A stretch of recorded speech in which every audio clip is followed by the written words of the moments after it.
there, this is Danny Flexen for Seconds Out, posting from a very windy Swanscombe as I'm on my way to pick my son up from school. I didn't really have much of a choice in terms of location. Joe Lee's currently filming interviews at Shane McGuigan's gym, and Raheem is obviously on site waiting for the media workout to begin.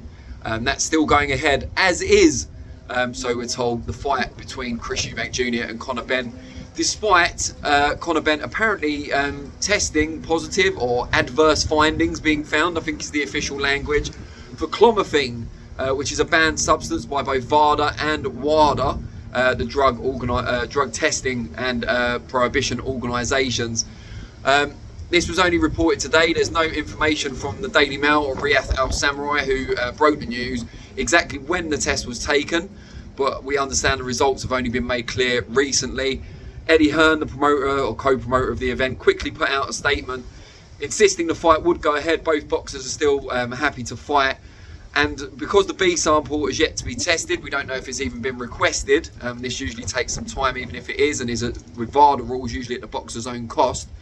The fight is still allowed to go ahead because it hasn't been confirmed yet that CONOR BENN has actually ingested a prohibited substance.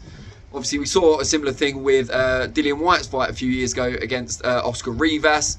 He had to appear before a Boxing Board of Control panel the day of the fight, and they accepted his explanation for how he was found to have a prohibited substance in his system.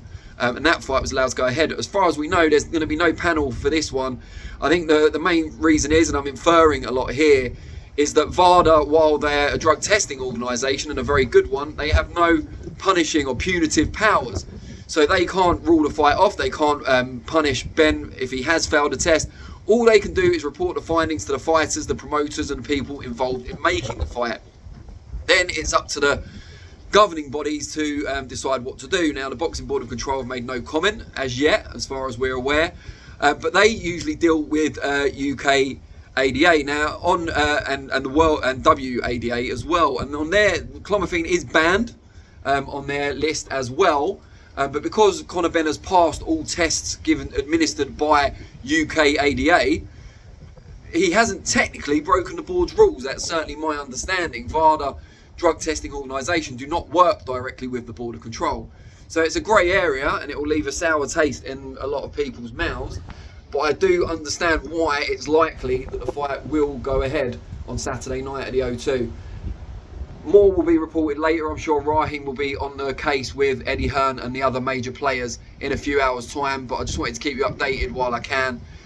Yeah, let me know what you think. Like, comment, subscribe, but mostly comment, I think, on this one. We want to know what you think. Cheers. Right, well, this story keeps evolving. As you can tell, it's still windy in Swanscombe, but that's not the latest development. Just had a statement from the British Boxing Board of Control. They have spoken on the Chris Eubank Jr. CONOR BENN issue now.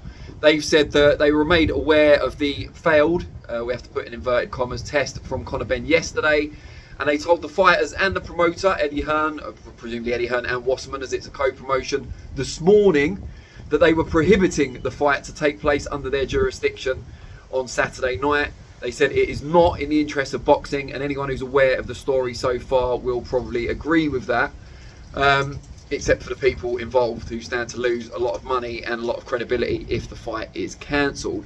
Now, because Eddie Hearn would have been aware of the Boxing Board of Control's stance when he made his statement that the fight's still on, we are left to assume that perhaps it will take place under the jurisdiction of another sanctioning body.